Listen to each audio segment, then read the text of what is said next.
Bismillahirrahmanirrahim. Assalamualaikum warahmatullahi wabarakatuh. Alhamdulillahirrahmanirrahim. Kembali lagi di mata kuliah ekonomi manajerial, di mana pada pertemuan minggu kali ini kita akan membahas tentang oligopoli dan arsitektur perusahaan.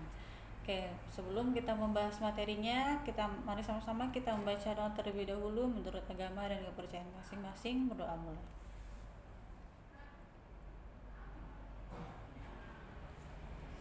Amin amin ya rabbal alamin.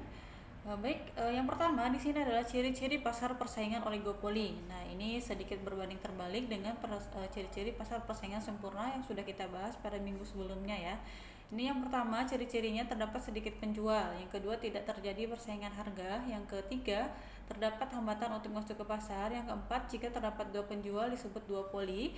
Dan yang kelima, jika produknya homogen disebut oligopoli murni.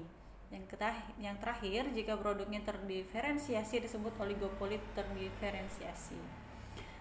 Adapun sumber terjadinya oligopoli yaitu yang pertama skala ekonomis, yang kedua investasi modal yang besar, yang ketiga adanya hak paten terhadap proses produksi, yang keempat loyalitas pelanggan terhadap merek, yang kelima penguasaan terhadap bahan baku, yang keenam hak untuk beroperasi dari pemerintah, dan yang terakhir standar harga yang rendah.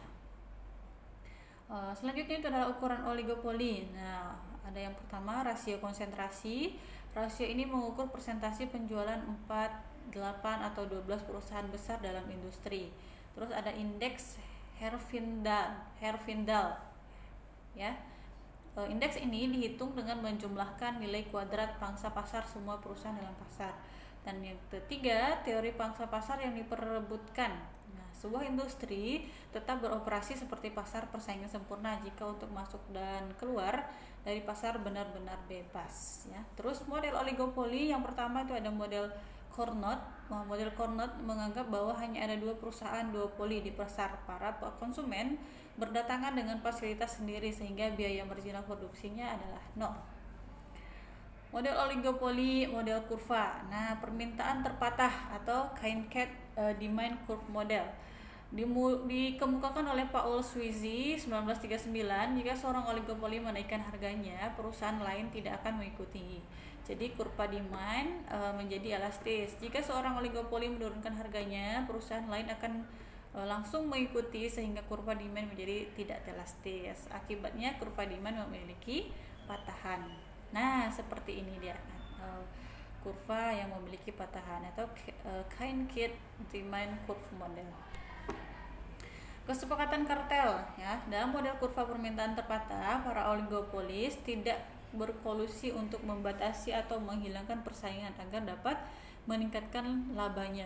Collusion dapat bersifat jelas atau eksplisit, yaitu kartel terpusat, perjanjian formal antara anggota untuk menentukan harga, kartel yang berbagi pasar, yaitu hak eksklusif untuk beroperasi pada wilayah tertentu. Nah, ini adalah sentral kartel ya. Ada 3 kurva, frame 1, frame 2, dan industri. Kolusi atau collusion bersifat tidak jelas atau implisit, yaitu model kepemimpinan harga, pemimpin harga, perusahaan barometrik, perusahaan terbesar harga yang terendah. Terus kalau followers mengikuti harga yang ditetapkan leadernya. Ini price leadership ya, dalam bentuk kurvanya. Model maksimisasi penjualan diperkenalkan oleh William Baumol. Manajer berusaha memaksimumkan penjualan setelah tingkat pengembalian yang cukup diperoleh untuk memuaskan pemegang saham. Penjualan atau total revenue TR akan mencapai titik maksimum pada saat perusahaan memproduksi di tingkat marginal revenue sama dengan 0 ya. Sales maximization model, ini dia kurvanya. Terus selanjutnya ada arsitektur perusahaan yang ideal. Perusahaan ideal berkonsentrasi pada kompetensi intinya dan mensubkontrakkan aktivitas lainnya. Perusahaan ideal merupakan organisasi pembelajaran.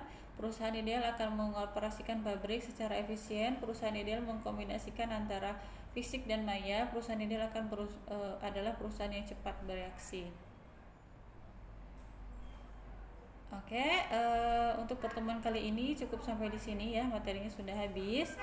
Silakan Anda catat dan pahami lagi materinya. Insya Allah kita akan bertemu lagi di minggu depan. Banyak maaf untuk pertemuan kali ini. Billahi taufiq wal hidayah. Assalamualaikum warahmatullahi wabarakatuh.